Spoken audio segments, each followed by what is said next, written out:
At some point, you have to recognize what world it is that you belong to, what power rules it, and from what source you spring, that there is a limit to the time assigned you, and if you don't use it to free yourself, it will be gone and will never return. Please watch on to find out about Stoic philosophy and spirituality through the writings of the ancient Roman Emperor Marcus Aurelius. Marcus Aurelius was a Roman emperor of the 2nd century, also known as the last of the 5 good emperors after Nerva, Trajan, Hadrian, and Antoninus Pius.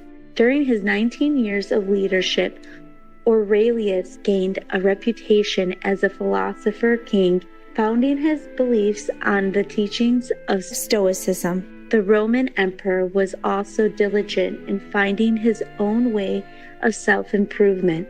Stoicism is an ancient Hellenistic philosophy that teaches one to accept and surrender to what life brings without seeking pleasure or having fear of pain, and to treat others in a fair and respectful manner.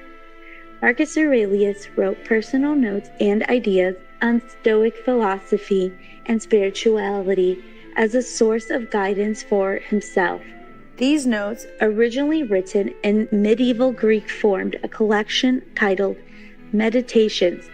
This book has been revered by many other philosophers over the centuries, and it is praised as a real testament to a government of duty and service.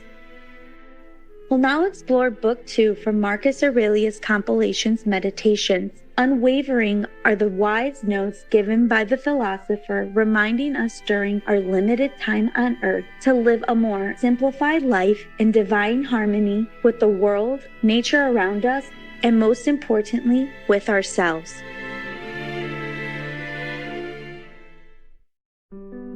Meditations, Book 2.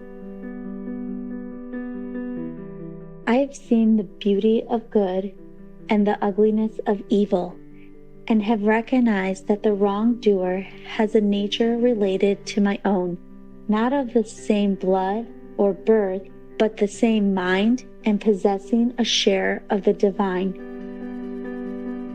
And so none of them can hurt me. No one can implicate me in ugliness, nor can I feel angry at my relative or hate him. We are born to work together, like feet, hands, and eyes, like the 2 rows of teeth, upper and lower. To obstruct each other is unnatural. To feel anger at someone, to turn your back on him, these are obstructions. Whatever this is that I am, it is flesh and a little spirit and an intelligence.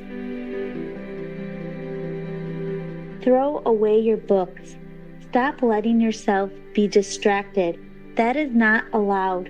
Instead, as if you were dying right now, despise your flesh.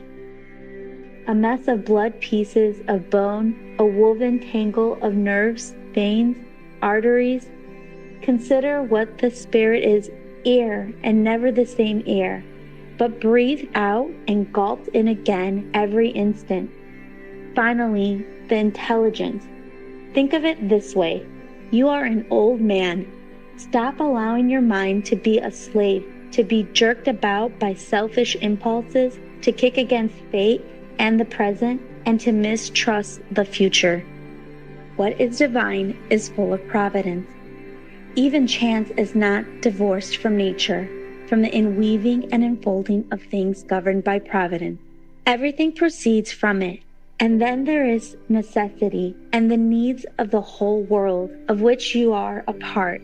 Whatever the nature of the whole does, and whatever serves to maintain it, is good for every part of nature.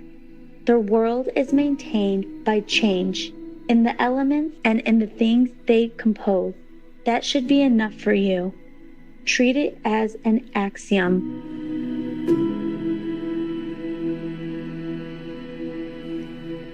Discard your thirst for books so that you won't die in bitterness, but in cheerfulness and truth. grateful to the God from the bottom of your heart. Remember how long you've been putting this off, how many extensions the gods gave you and you didn't use them. At some point, you have to recognize what world it is that you belong to, what power rules it, and from what source you spring, that there is a limit to the time assigned you, and if you don't use it to free yourself, it will be gone and will never return. Concentrate every minute like a Roman, like a man, on doing what's in front of you with precise and genuine seriousness, tenderly, willingly, with justice, and on freeing yourself from all other distractions. Yes, you can, if you do everything as if it were the last thing you were doing in your life, and stop being aimless. Stop letting your emotions override what your mind tells you. Stop being hypocritical, self-centered, irritable.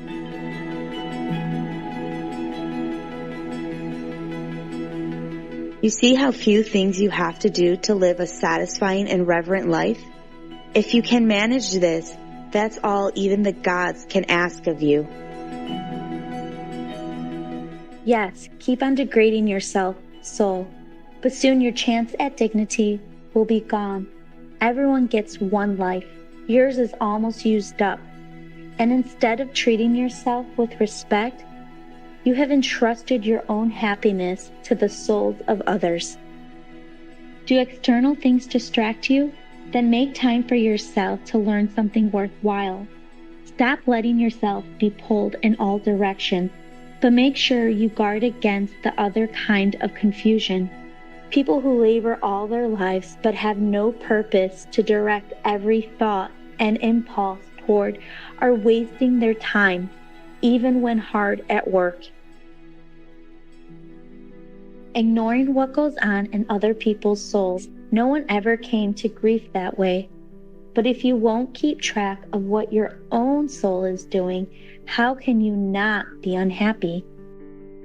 Don't ever forget these things: the nature of the world, my nature, how I relate to the world, what proportion of it I make up, that you are part of nature, and no one can prevent you from speaking and acting in harmony with it always.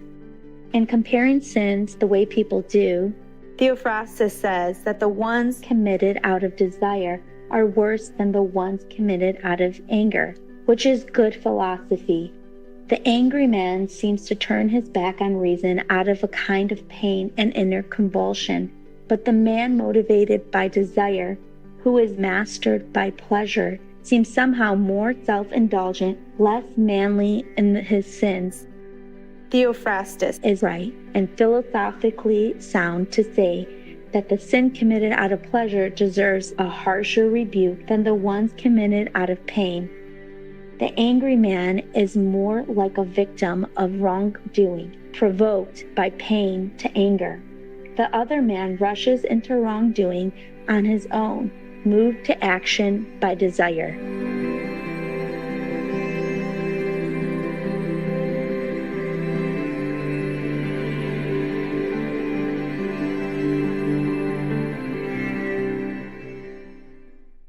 Sensible viewers, we appreciate your kind presence on today's Words of Wisdom.